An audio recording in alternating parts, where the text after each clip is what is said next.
We all have challenges in life: sadness, broken relationships, anger, bullying, grief, and isolation. But there is hope. Together, we can learn how to bring back joy, re engage with life, restore relationships, and to be alone without being lonely. Welcome to Psychology Talks.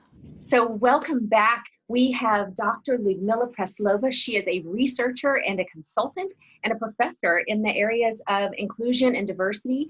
And she is going to talk with us about inclusion and what is it? So Dr. Preslova, thank you for being here. Let's just start with that. What is inclusion? Well, that's $1,000,000 question because we've been trying to define it for a very long time. And people talked about systemic inclusion, where systems are designed in a way that people, regardless of their backgrounds or group affiliation, have equal access to opportunities being heard, and just equitable distribution of those opportunities, not equal, equitable. And what's the difference? Let's help our listeners, our viewers, understand what the difference is between those things. Okay, well, there's an interesting picture that shows equal versus equitable, with people trying to look over the fence, all given equal stools to stand on. Well, the tall person doesn't need it to begin with.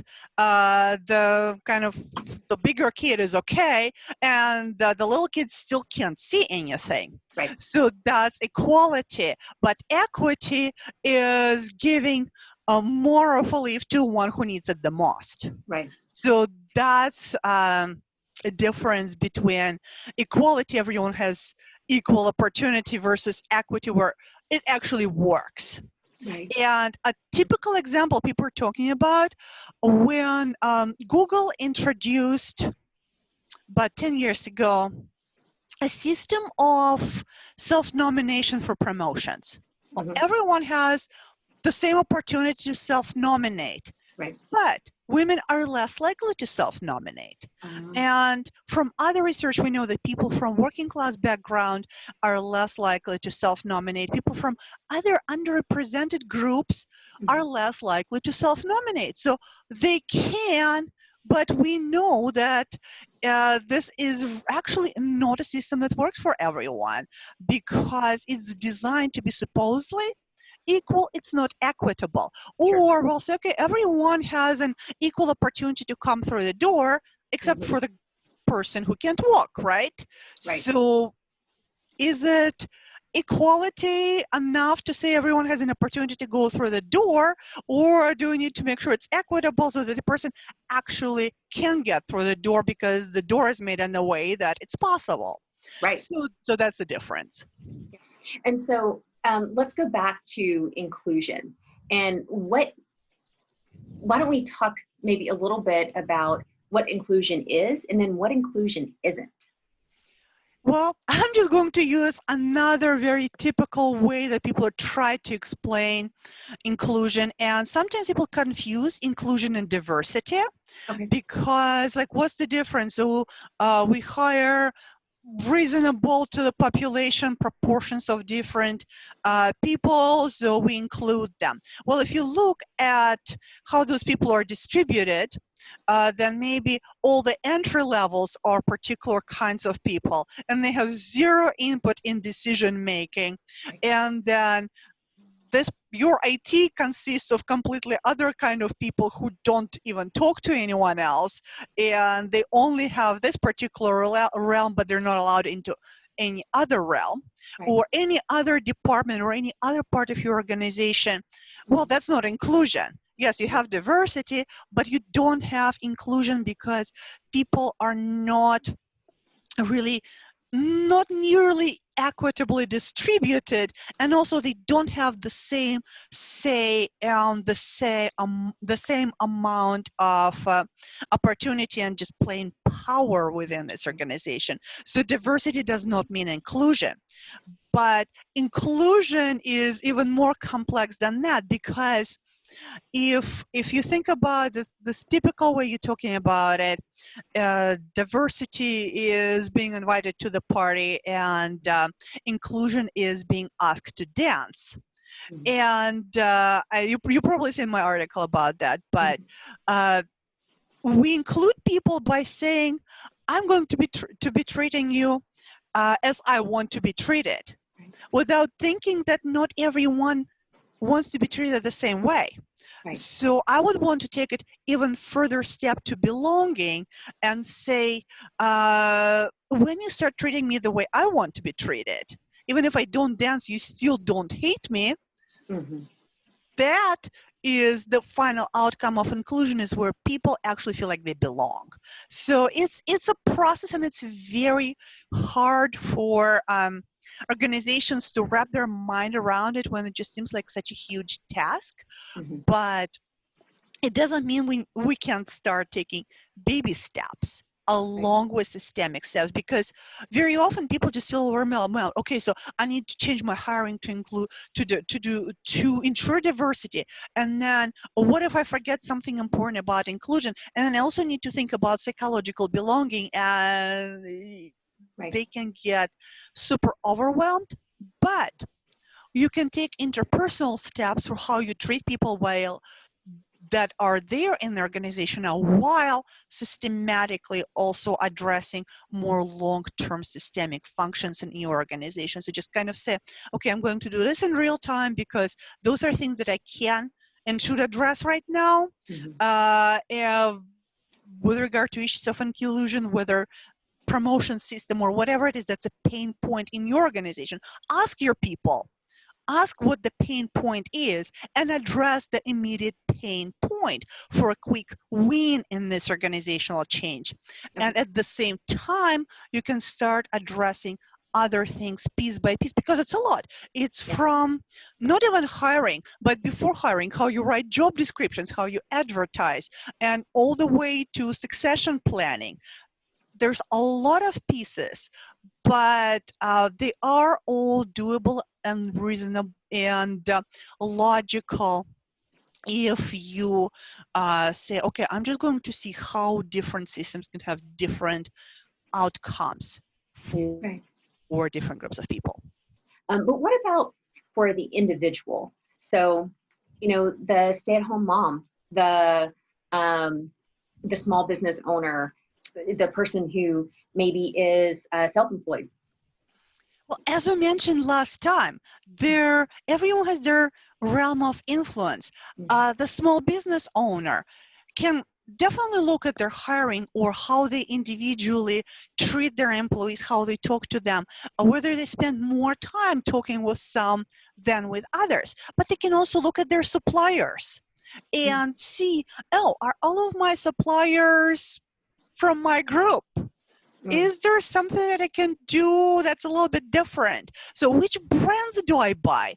Are any of those brands represent my commitment to social justice? So there's quite a lot. Or where do I even open my stores as a small business owner? Let's say you have a bakery.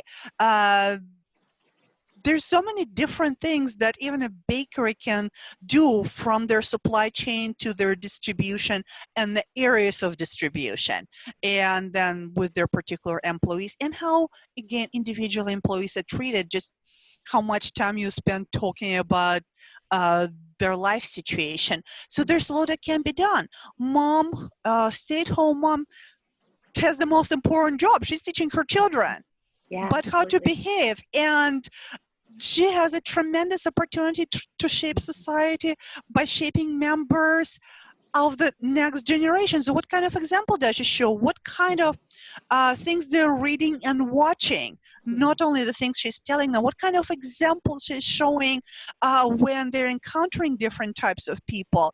What kinds of things mom is posting on social media? Because kids are going to know that as well. So mom has a huge realm of influence in what she can do with regard to more inclusive society. What kind of kids her kids are playing with? Exactly, yeah. So moms and dads and grandmas and grandpas have a lot of influence on what society is going to be. Mm-hmm. Yeah. And I think you're exactly right. When you look at, like you said, who am I setting up play dates with? What kind of language do we use around the table? Maybe we don't sit around a table, but, whenever I'm engaging with my children, or I'm engaged with my parent, or I'm engaged with my husband, whoever it is, whatever my kids are seeing, how do they see that interaction happen?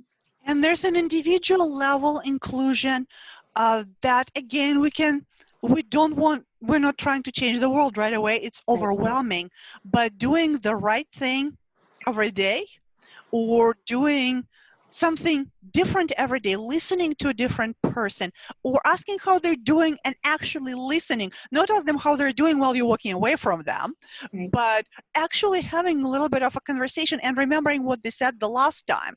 Those are very little things that can add up to maybe making someone's day. Or if you see someone who's been excluded, so there's some very interesting research on how people react to being excluded from interactions. Mm-hmm.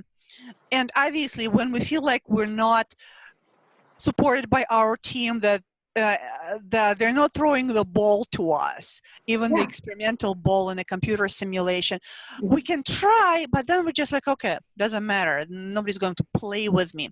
Well, what it takes is one ally. That's all it takes to override, even if your team is not very nice to you. If there's one ally, an individual starts to feel much better, much more motivated to keep working, much more likely to engage. And what we also know that when one ally stands up, then other people are much more likely to follow. Or if one person is saying, okay, why are we excluding that person? Maybe that person also wants to, participate in conversation or do whatever. Or maybe just need to ask them how they're doing. And why aren't we doing this? Yeah. So this I can see that really translating very easily to a school environment. I can see it translating very easily to a sports team. I can see it translating very easily to any sort of organization where, as a leader, whether it's the teacher, the coach, the boss, or whoever, and you don't even have to be, you can just be one of the other players or another student, but that when being cognizant of the experience of the people in the world around you, and then joining with them and making that an intentional piece of how you do life or how you do your organization to really change what the world looks like. Exactly. And going back to your stay-home mom, if your stay-home mom teaches her kids to support kids who are bullied, ostracized, included, whatever, at school, that could start an incredible chain reaction. So if those kids are kinder at school, they help someone who has more hope in life, and it can start a humongous or positive ripple effect. There's so much in that and what we just talked about, and some great tips for people on how they can do something at an individual level, that it doesn't have to feel overwhelming. I love what you said earlier about, just pick one thing. It doesn't have to be this entire laundry list of things. You don't have to change everything about yourself. Just pick one thing that you can look at, pay more attention to, be more intentional about, and you can have a huge effect on the people around you. Help one person, mentor one person in the workplace, help them to get promoted by using your knowledge. Yeah, absolutely. And I see that within the church. I see, church do mentoring or discipleship classes, but really, and sometimes that happens in workplaces, lots of times that happens in workplaces as well. But what I'm hearing you say is be more intentional about that, and really, if you don't have something like that, if you don't have a mentorship program, start one. Exactly. Start it with you. That's all you need. You need a human and a human. And that's your mentorship program. It doesn't have to be formal. Yeah. Well, I love that. So what are ways that, other ways that you can think of, or other things about inclusion that maybe we haven't discussed yet? I tend to talk about less visible things, and so I'm contributing right now as one of my writing projects to forgotten minorities issue, and that's something that's been planned a long time ago by the journal, has been announced, and so that's one thing that you can think about it. There are people who are just forgotten, and let's say there's someone who just seems like they're tired all the time. Maybe they're hiding an illness. Maybe they're dealing with something they don't want to talk about. So try to pay attention to things that are not necessarily obvious. Maybe someone, you can say, okay, so you're in mental health, so it's a little bit different, but you just think, okay, this person just like used to talk and engage, and now they're not talking. Something is happening. Is this person depressed? What is it? So kind of pay attention to people, even to changes to people. Just paying attention can make a huge difference. And maybe the person just has a lot on their mind, but just the fact that you just say, hey, you don't have to share, but I'm just wondering.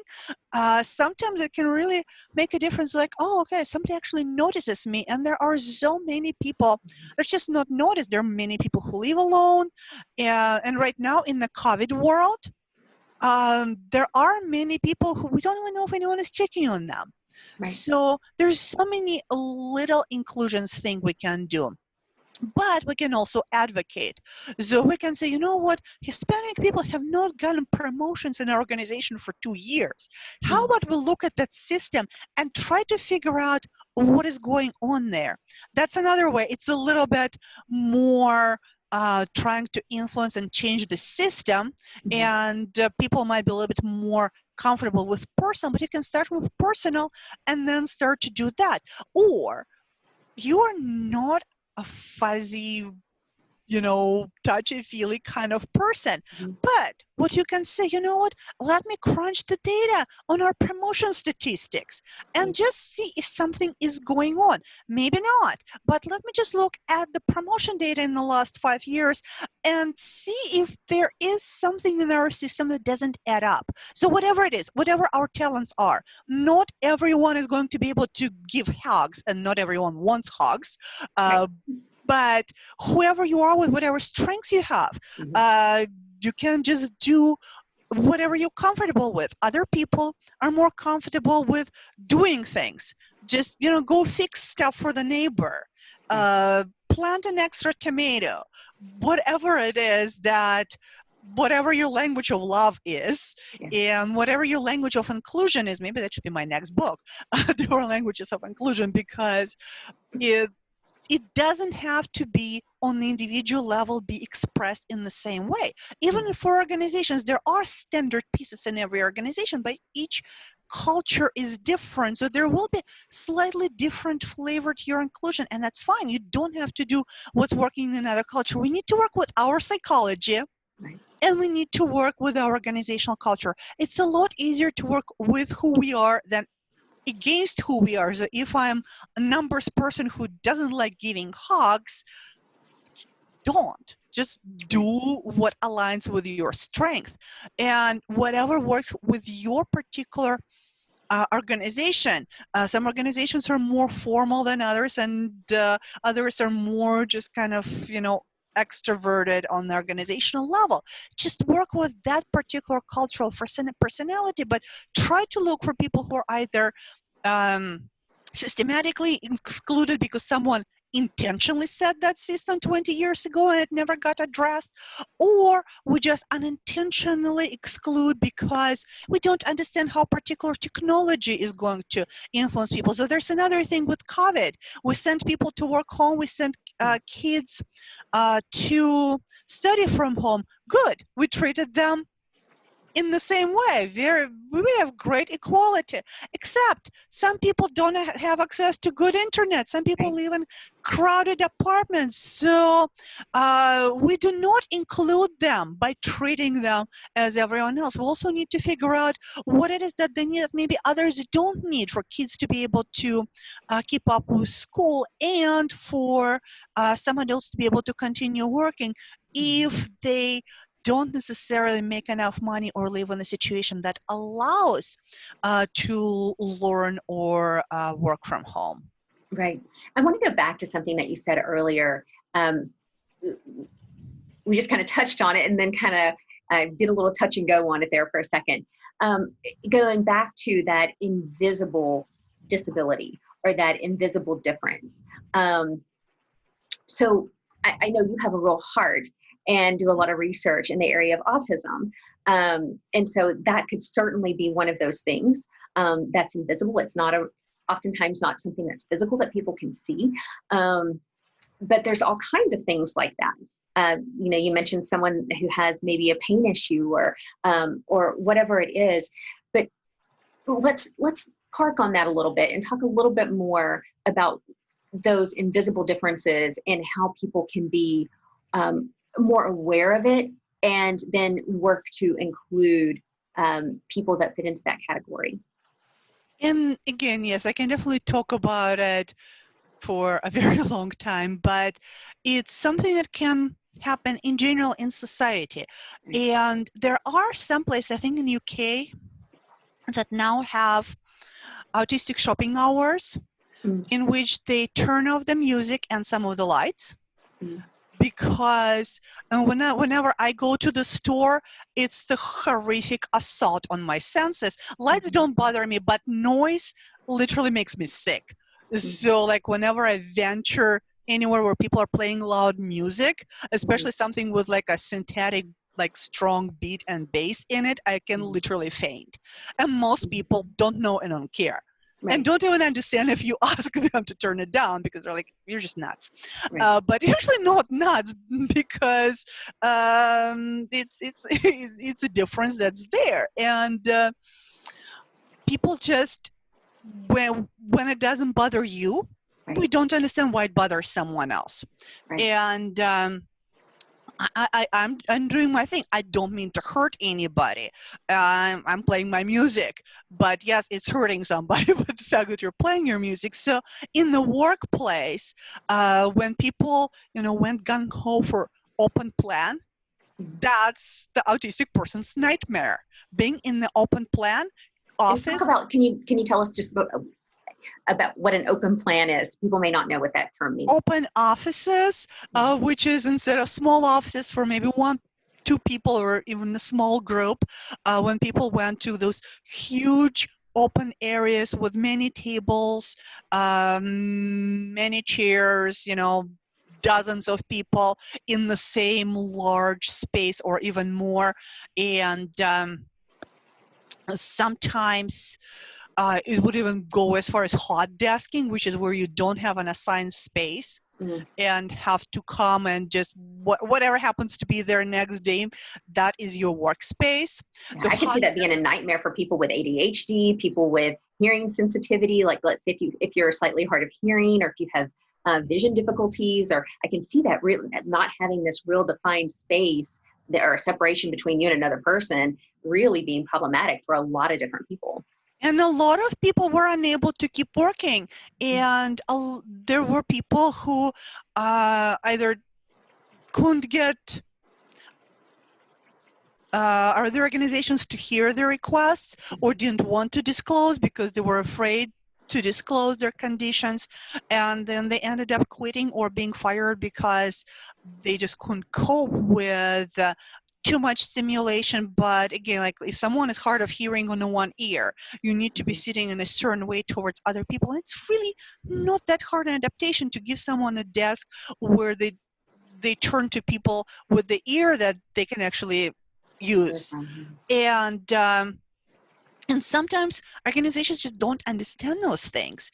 And so open offices was very fashionable, and everyone went to open office because that's what all the designers were talking about. But it's completely overwhelming for a lot of people because there's just too much going on. You can't focus, and it's bad for productivity. It's stressful. It's bad for your health. Basically, for everybody, we have very strong data that this is not good for anyone. But then especially neurodiverse people, like a lot of people with ADHD or autistic people and various other conditions, depending on what your issue is, you can be very severely affected. Or, there's a misunderstanding that people with dyslexia can't read. They can, but there are ways to help them with specific font. There are dyslexia-friendly fonts, for example. They also suggest yellow paper, which works for some people and not the perfect solution, but there are things that can be done.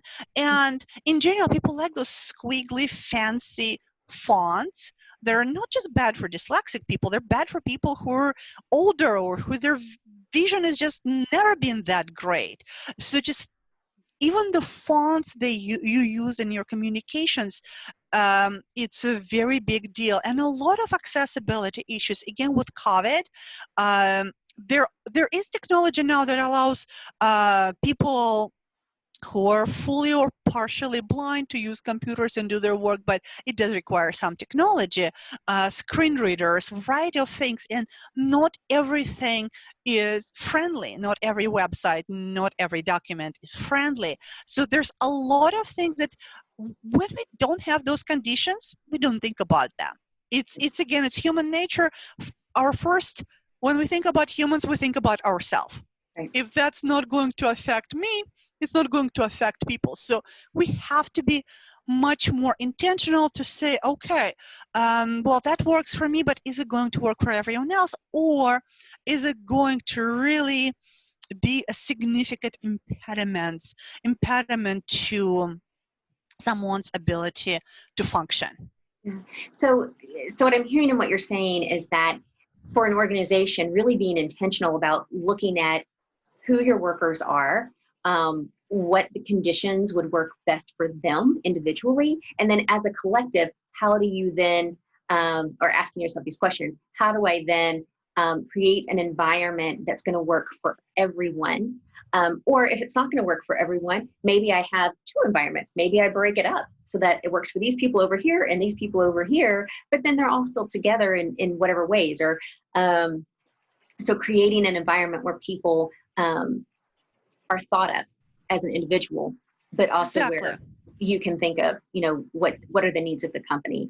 But then on a personal level or an individual level,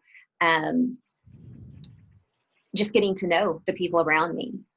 And, it doesn't mean that I'm being super nosy and I'm asking them, hey, what are your health conditions? Or, getting all in their business, but it means being observant. If they listening to what they have to say. So when you're in a crowded room and then they start to look at you, or start to picking up on little cues that maybe they're not able to hear if we're in a big group like this. Maybe we should go off to the corner. And so really taking an opportunity to be more thoughtful about the people around you and what their needs might be and how you can then pull them into your circle or your environment in a way that helps them to feel heard and comfortable. Exactly. I like that. I think that's a great place to end. Like you said, we're not all perfect. We do what we can within our realm of influence. And then we have grace for ourselves and we have grace for others. We practice forgiveness. We practice kindness. We go from a place of love and respect for other people and recognizing that we're all human. We're all going to make mistakes. So thank you so much for being here with us. I think that you have done just a lot to open our eyes to how we include people in our communities and into our homes and into our lives. So thank you so much. Thank you so much. It's been a delight to see you again and to talk to you. And I'm just so grateful to know you're doing this wonderful work. Thank you. And thank you for being here with us and for being invested and interested in learning more about how to do this thing, inclusion, in a better way. I can't help it. I have to do it. I'm not going to be perfect, but I'm going to keep trying. That's right. We'll all keep trying. Thank you, everyone. Thank you, Angela. Bye. Take care.